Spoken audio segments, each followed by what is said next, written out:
বর্তমানে ইলিশ ভোজনের জন্য জনপ্রিয় একটি স্থান মাওয়া ফেরীঘাট। এই ঘাটের পাড়ে আছে বেশ কিছু খাবারের হোটেল।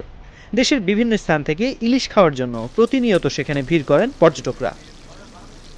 সেখানে ইলিশ ছাড়াও অনেক বাহারি প্রজাতির তাজা মাছ পাওয়া যায়।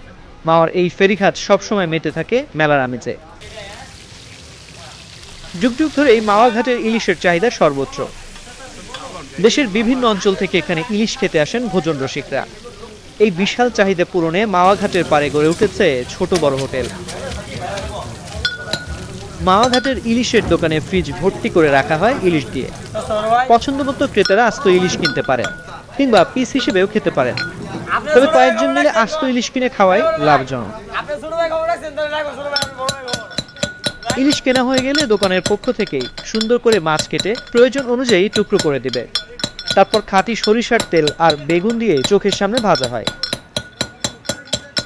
ইলিশ ভাজা হয়ে আসলে একপাশে শুরু হয় ইলিশের লেজ দিয়ে ভর্তা তৈরি। ইলিশ ভাজার গরম তেল আর পেঁয়াজ মশলা দিয়ে তৈরি হয় বিখ্যাত এই লেজ ভর্তা। খাবার আগে ইলিশের ফেনা ওঠা গরম তেল আর শুকনো মরিচ দিয়ে ভাত মেখে খেতে ভুলবেন না। ইলিশ ভাজা 100 থেকে 120 টাকা সাইজ ভেদে, ভাত 20 টাকার সাথে শুকনো মরিচ ফ্রি। বেগুন ভাজা নিলে প্রতি পিস গুনতে হবে 30 টাকা। এছাড়া মাওয়া ঘাটে আছে খন্ড খন্ড মাছের বাজার। এই মাছের বাজারগুলোতে বিক্রি হয় পদ্মা নদীর তাজা ইলিশ সহ ছোট বড় মাছ। চাহিদাও ব্যাপক।